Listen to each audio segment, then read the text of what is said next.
Hello everyone, welcome to our channel. आज हम देखेंगे एक्सरसाइज 6.4 त्रिभुज ट्रायंगल और इसमें हम लोग समरूप त्रिभुजों के बारे में पढ़ेंगे, जिसका क्वेश्चन नंबर 7 है कि सिद्ध कीजिए कि एक वर्ग की किसी भुजा पर बनाए गए समबाहु त्रिभुज का क्षेत्रफल उसी वर्ग के एक विकर्ण पर बनाए गए एक समबाहु त्रिभुज के क्षेत्रफल का क्या होता है, आधा होता है। ठीक है, तो ये हमारा क्वेश्चन था। अब हम लोग क्वेश्चन के हिसाब से सबसे पहले क्या बनाएंगे, एक वर्ग बनाएंगे। तो हमने सबसे पहले रचना में किया तो ए बी सी डी एक वर्ग बना लिया। ठीक है, वर्ग बनाने के बाद कह रहा है कि इसकी किसी भी एक भुजा को, तो चूंकि वर्ग की चारों भुजा आपस में बराबर लंबाई की होंगी, जितनी ए बी होगी उतनी ही ए डी होगी, उतनी ही डी सी होगी और उतनी ही बी सी होगी। ठीक है, तो इसमें से हमने कोई भी एक भुजा ले लिया और उस पर एक क्या बना दिया, त्रिभुज बनाया। और कैसा त्रिभुज होना चाहिए, तो समबाहु त्रिभुज होना चाहिए। ठीक है, जितनी लंबाई इसकी ए बी की होगी उतनी ही लंबाई पी क्यू की पी ए की होनी चाहिए और उतनी ही लंबाई इस पी बी की होनी चाहिए। ठीक है, फिर क्वेश्चन में कह रहा था कि इसका जो विकर्ण खींचा जा रहा है उसकी लंबाई के अनुसार हमको फिर एक समबाहु त्रिभुज बनाना है। इसका मतलब समबाहु त्रिभुज की तीनों भुजाओं की लंबाई आपस में क्या होनी चाहिए, बराबर होनी चाहिए। तो हमने एसी लंबाई का विकर्ण जो खींचा था, इसी लंबाई का हमने ए क्यू और क्यू सी खींचा और सबको मिला करके देखा कि हमें यहाँ से एक त्रिभुज ए क्यू सी मिल रहा है। ठीक है, कह रहा था कि सिद्ध कीजिए कि इनके जो विकर्ण होंगे, तो बड़ा वाला त्रिभुज ये दिख रहा है और छोटा वाला त्रिभुज दिख रहा है। तो हमको करना क्या है कि बड़ा वाला त्रिभुज का जो क्षेत्रफल निकालेंगे, इस छोटे वाले त्रिभुज के क्षेत्रफल का क्या होना चाहिए, 2 गुना होना चाहिए, या फिर ये छोटा वाला त्रिभुज बड़े वाले का क्या होना चाहिए, आधा होना चाहिए। ठीक है, तो इसे प्रूफ करने के लिए हम लोग करेंगे क्या, तो यहाँ से हमको 2 त्रिभुज दिख रहे थे, तो हमें क्या प्रूफ करना है, तो लिख लेंगे प्रूफ दैट। हम लोग को जो जो प्रूफ करना है उसे पहले लिख लेते हैं। प्रूफ दैट में हम लोग लिखेंगे क्या कि एरिया ऑफ ट्रायंगल, किसका ट्रायंगल का हमने नाम दे दिया पी, या फिर ए पी बी कर लेते हैं, ए पी बी। ठीक है, इसका जो हम लोग रेशियो निकालें, ठीक है, कह रहा है कि इसका जो रेशियो हम लोग निकालेंगे वो दूसरे वाले त्रिभुज, बड़े वाले त्रिभुज का एरिया हम लोग अगर निकालें। ठीक है, तो बड़े वाले त्रिभुज का एरिया, बड़ा वाले त्रिभुज का हम लोग नाम क्या लिखे हैं, तो ए क्यू और सी दिए हैं। तो इनका जो रेशियो आना चाहिए ये कितना हो जाना चाहिए, 1 गुना, और ये कितने के बराबर होना चाहिए, 2 गुना के बराबर हो जाना चाहिए, क्योंकि ए क्यू सी क्या है, बड़ा त्रिभुज हमको दिख रहा है, समबाहु त्रिभुज है। हाँ, समबाहु त्रिभुज है। चलिए, अब हम लोग इसके लिए करेंगे क्या, तो ए बी की लंबाई हमको मालूम है, तो लिखेंगे प्रूफ में, आप लोग रचना में लिख लीजिएगा क्या कि सर्वप्रथम ए बी सी डी एक वर्ग बनाया। ठीक है, जिसकी भुजा ए बी पर एक हमने समबाहु त्रिभुज बनाया जो कि ए पी बी है। ठीक है, तथा इसके विकर्ण ए सी पर हमने एक समबाहु त्रिभुज बनाया जो कि ए क्यू सी है।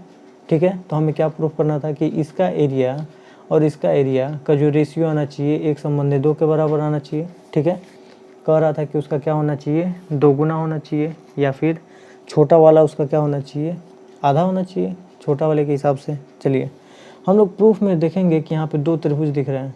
ठीक है, तो लिख लेंगे त्रिभुज ए पी बी तथा त्रिभुज, इसका बड़े वाले का नाम क्या है, ए क्यू सी में हम लोग क्या लिख सकते हैं, तो त्रिभुज ए पी बी और त्रिभुज ए क्यू सी में हम लोग देख रहे हैं कि ये कैसे त्रिभुज हैं, तो लिख लेंगे समबाहु त्रिभुज। ये कैसे त्रिभुज थे, समबाहु त्रिभुज। तो हम लोग समबाहु त्रिभुज के क्षेत्रफल निकालने का फॉर्मूला जानते हैं और वो क्या होगा, तो लिख लेंगे समबाहु त्रिभुज का क्षेत्रफल।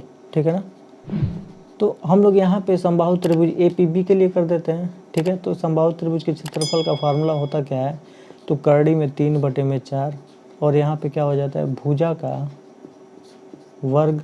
ठीक है ना, इस हिसाब से तब हम लोग समबाहु त्रिभुज जिसका नाम है ए पी बी का अगर हम लोग क्या निकालना चाहें, एरिया निकालना चाहें, तो ये हमारा आएगा √3/4।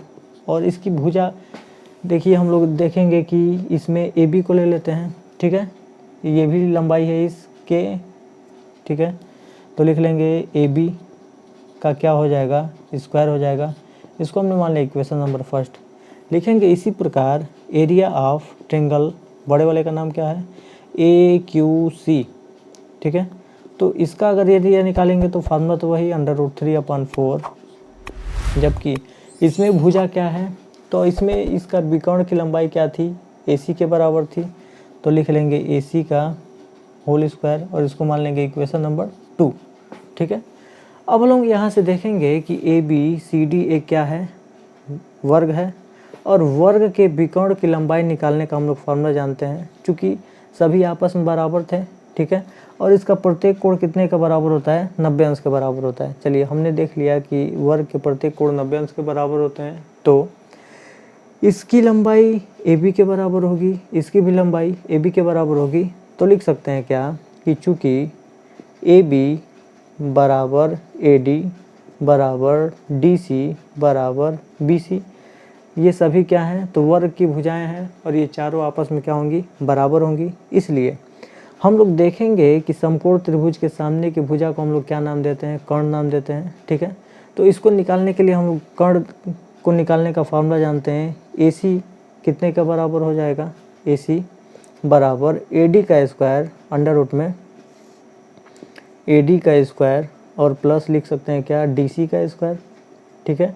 अब यहाँ से लिखना चाहते हैं तो AC की वैल्यू AD बराबर है किसके, AB के, और DC भी बराबर है किसके, AB के। तो अभी लिख लेते हैं AB का स्क्वायर प्लस AB का स्क्वायर लिख सकते हैं। अब हम लोग देखेंगे कि ये AB स्क्वायर मिल के कितना हो जाएगा, तो √2 AB का स्क्वायर, इसका मतलब स्क्वायर है तो AB कहाँ आ जाएगा, बाहर आ जाएगा, तो ये हमारा मिलेगा √2 AB के बराबर, ठीक है।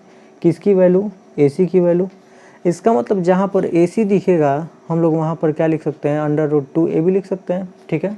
इसको हमने मान लिया इक्वेशन नंबर 3, ठीक है। अब हम लोग देखेंगे by equation first, second and third, ठीक है। अब इनसे हम लोग क्या लिख सकते हैं, तो इनका हम लोग अभी रेशियो निकालना चाहते हैं, ठीक है। इनका रेशियो निकालेंगे तो लिखेंगे area of triangle APB upon area of triangle AQC लिख सकते हैं, बराबर होगा तो √3/4 इंटू लिख सकते हैं क्या, AB का स्क्वायर अपॉन इसका लिखेंगे तो लिखेंगे √3/4 और इंटू AC का स्क्वायर लिख सकते हैं, ठीक है।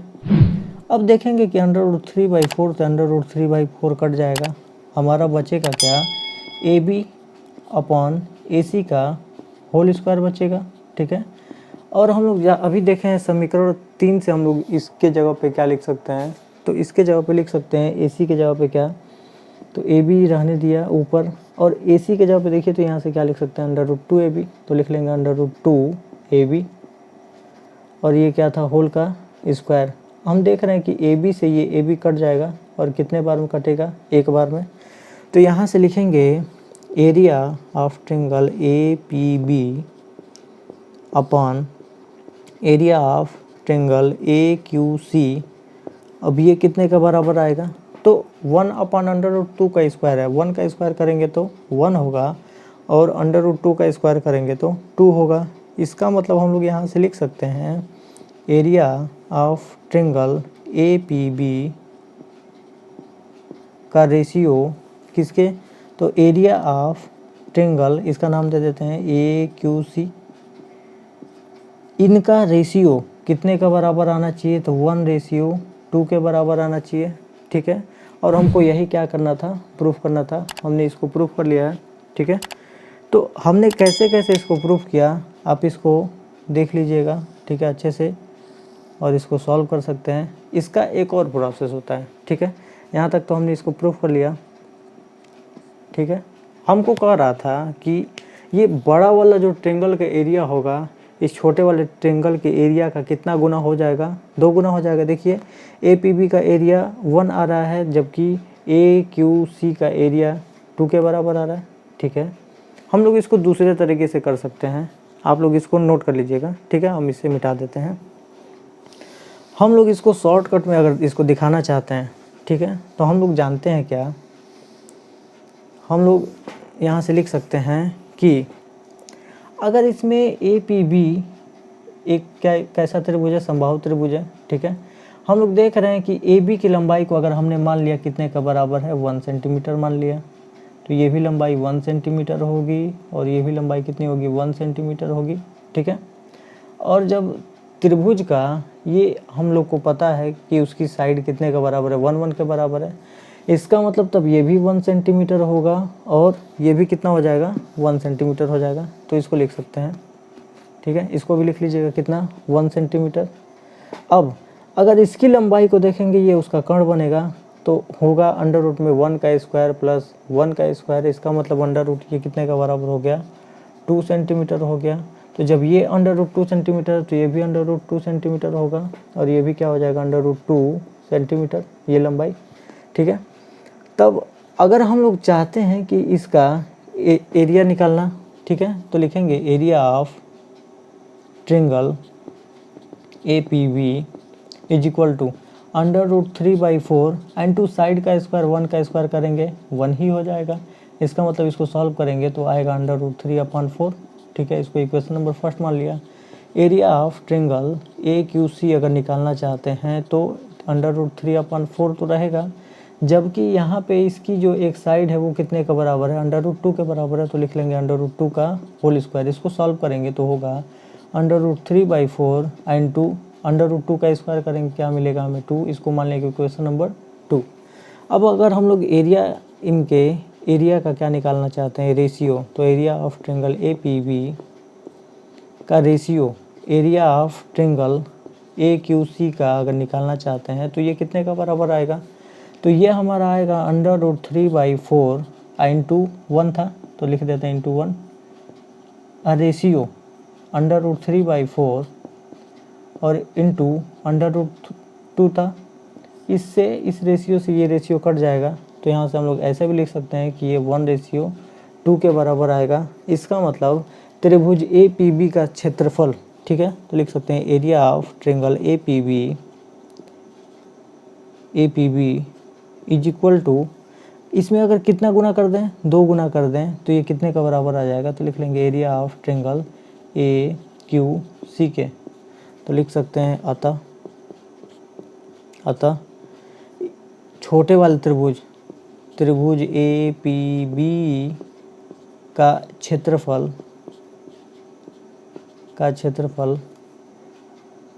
त्रिभुज, इसका नाम क्या था, ए क्यू सी के क्षेत्रफल का आधा है, ठीक है। और ये हमको क्या करना था, प्रूफ करना था, तो हम लोग इस तरीके से भी क्या कर सकते थे, प्रूफ कर सकते थे, ठीक है। तो इसके लिए हमने आपको 2 प्रोसेस बता दिया। अब आपको जो प्रोसेस अच्छा लगे आप उससे सॉल्व कर सकते हैं, ठीक है। अब हम लोग चलते हैं क्वेश्चन नंबर 8 पे।